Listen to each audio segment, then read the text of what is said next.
विजय math channel में आप सभी का स्वागत है।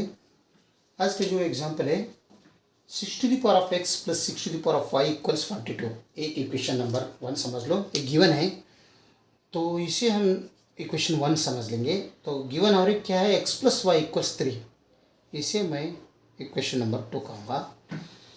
तो सबसे पहले हम क्या करेंगे, इसमें x एंड y का वैल्यू हमें फाइंड आउट करना है। इसका मतलब फर्स्ट इक्वेशन जो है नोट डाउन करेंगे, 6 to the power of x plus 6 to the power of y equals 42। इस फर्स्ट इक्वेशंस को दोनों तरफ बोथ साइड्स क्या कर दो, 6 to the power of x से मल्टीप्लिकेशन कर दो, multiply by 6 to the power x both sides. Equation to equation 1। तो इक्वेशन 1 क्या यही है। तो दोनों तरफ अगर 6 to the power of x से अगर मल्टीप्लाई किया तो 6 to the power of x times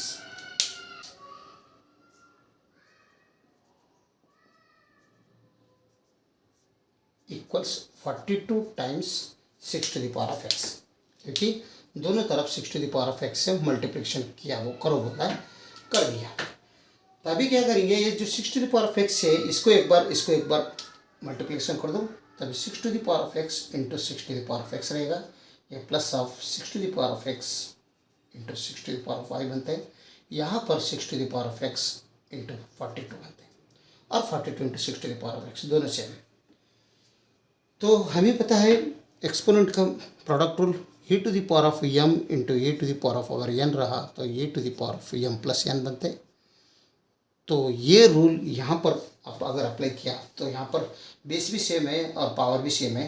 तो 6 to the power of x plus s कर दो, x प्लस x, और यहाँ पर 6 to the power of base same है, पावर अलग अलग है, तो x प्लस y कर दो इक्वल्स ये 42 times 6 to the power of x s।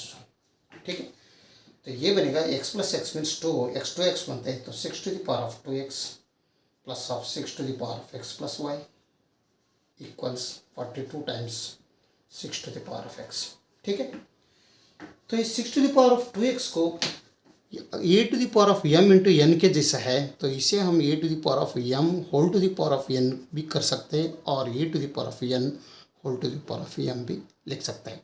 ये आइडेंटिटी अगर यहाँ पर यूज़ किया तो 6 to the power of x whole square हो जाएगा, ये प्लस ऑफ यहाँ पर 6 to the power of x plus y की जगह में हम 3 रखेंगे फ्रॉम इक्वेशन 2, क्योंकि x प्लस वाई इज 3 है ना। तो इसके जगह में 3 रखेंगे, तब ये बनते हैं x 6 to the power of 3 बनते हैं इक्वल्स यहाँ पर 42 times 6 to the power of x एस। अभी 42 times 6 to the power of x right side में लो, तो 6 to the power of x whole square plus 6 to the power of 3 means क्या होते हैं 216 बनते हैं, और ये प्लस में है, ये साइड में लिया तो माइनस हो गया 42 into 6 to the power of x equals 0, क्योंकि ये साइड में था, ये साइड में लाया, तो इसे करेक्ट लिख लेंगे अभी। तो 6 to the power of x whole square ये minus times 42 into 6 to the power of x plus 216 is equals to 0। यहाँ पर भी 6 to the power of x है, इधर भी 6 to the power of x है, यानी दोनों तरफ 6 to the power of x है। तो हमारा सिंप्लीफिकेशन आसान करने के लिए हम क्या करेंगे, इस यहाँ पर सब्स्टिट्यूट करेंगे, क्या करेंगे t equals 6 to the power of x। ये यहाँ पर जहाँ भी 6 to the power of x है, यहाँ पर है और यहाँ पर है, ये दोनों तरफ है ना। तो इन दोनों तरफ हम t पुट करेंगे उसको। अभी क्या होता है, वो T square minus 42 times T plus 216 equals 0। ये हो गया क्वाड्रेटिक इक्वेशन। इसे हम फैक्टराइजेशन मेथड से हम सॉल्व करेंगे, इसे फैक्टराइजेशन मेथड से।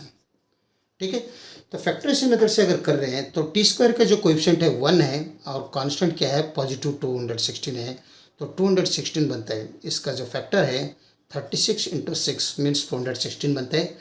तो हमें मिड टर्म क्या है, -42 लाना है, तो ये तो पॉजिटिव 16 है दोनों, तो यहाँ पर भी नेगेटिव करो, यहाँ पर भी नेगेटिव, तो मैं negative 36 plus negative 6 means negative 42 ही बनते हैं, और दोनों का मल्टीप्लिकेशन पॉजिटिव 216 बनते हैं। इसका मतलब यहाँ पर क्या करेंगे हम, T square minus 36t minus 6t plus 216 equal 0। ये दोनों टर्म अगर प्लस किया तो ये माइनस 42t ही बनते हैं। तो इसमें t कॉमन आ जाएगा, इसमें यहाँ पर इस दोनों में, और इन दोनों में नेगेटिव टी 6 कॉमन आ जाएगा। तो अगर t इसमें कॉमन लिया तो t माइनस 36 आ जाएगा। यहाँ पर नेगेटिव 6 अगर कॉमन लिया तो यहाँ पर भी t माइनस 36 आ जाएगा इक्वल्स 0। तो इन दोनों के बीच में नेगेटिव साइन है, और यहाँ पर भी t माइनस 36 है, यहाँ पर भी t माइनस 36 है। तो t माइनस 36 हम क्या करेंगे, t माइनस 36 दोनों में है, इसलिए हम t माइनस 36 कॉमन लेंगे, तो रिमेनिंग रहेगा ये t और ये माइनस 6 इक्वल 0। इसका मतलब t माइनस 36 इक्वल 0 एक आया, तो t माइनस 6 इक्वल 0 एक आया। तो यहाँ पर दो केस बनेगा, क्या क्या हुआ नोट डाउन कर लेंगे। तो t माइनस 36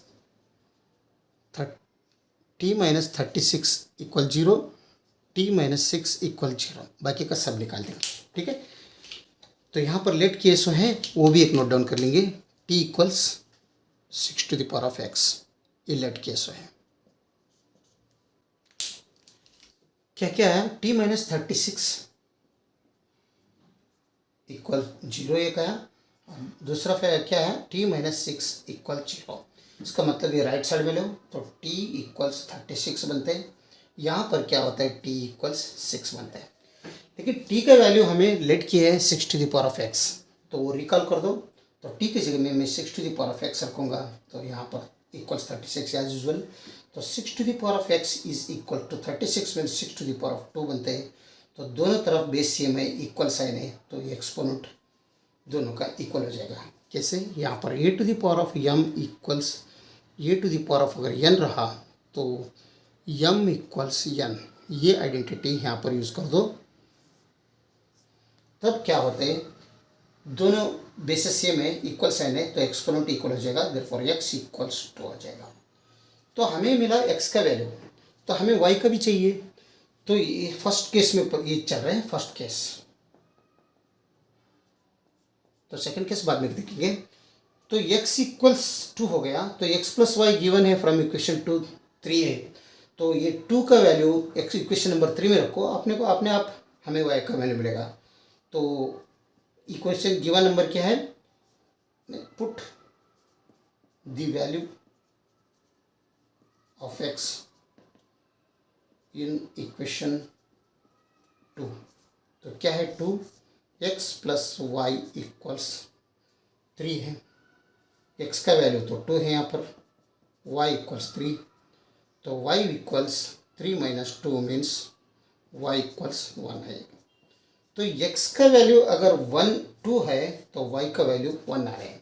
यहाँ पर नोट करता हूँ मैं, x का वैल्यू 2 है तो y का वैल्यू 1 आ रहा है, ठीक है। तो अभी नेक्स्ट यहाँ पर सेकंड केस में देखेंगे। सेकंड केस क्या है, t माइनस 6 इक्वल 0, तो t इक्वल्स 6, तो t रिकॉल कर दो, t is 6 to the power of x, तो 6 to the power of x is equal to 6। तो यहाँ पर और एक बार ये रूल अगर अप्लाई किया तो यहाँ पर कुछ भी नहीं बोल तो पावर में 1 रख लो, तो x इक्वल्स 1 आ जाएगा। तो x का वैल्यू इक्वेशन नंबर 2 में पुट कर दो, तब x plus y equals equation number 2 क्या है 3 है, तो x is 1 plus y equals 3, तो y इक्वल्स 3 माइनस 1 मतलब y इक्वल्स 2। यानी x का वैल्यू सेकंड केस में क्या आ रहा है, x इक्वल्स अगर 1 रहा तो y इक्वल्स 2 आ रहा है, ठीक है। सेट ऑफ सॉल्यूशंस भी कर सकते कि एक क्वेश्चन एक सॉल्यूशन है, एक क्वेश्चन है। तो यहाँ पर दो वैल्यू आ रहा है, एक बार 2 आ रहे हैं और एक बार वो 1 आ रहे हैं। यहाँ पर y का वैल्यू एक बार 1 आ रहे हैं, 2 रहे तो 1 आ रहे हैं, 1 रहे तो यहाँ पर 2 आ रहे हैं, ओके। अगर वीडियो अच्छा लगा तो लाइक कर दो और चैनल को सब्सक्राइब कीजिए। वीडियो देखने के लिए बहुत बहुत धन्यवाद, थैंक यू।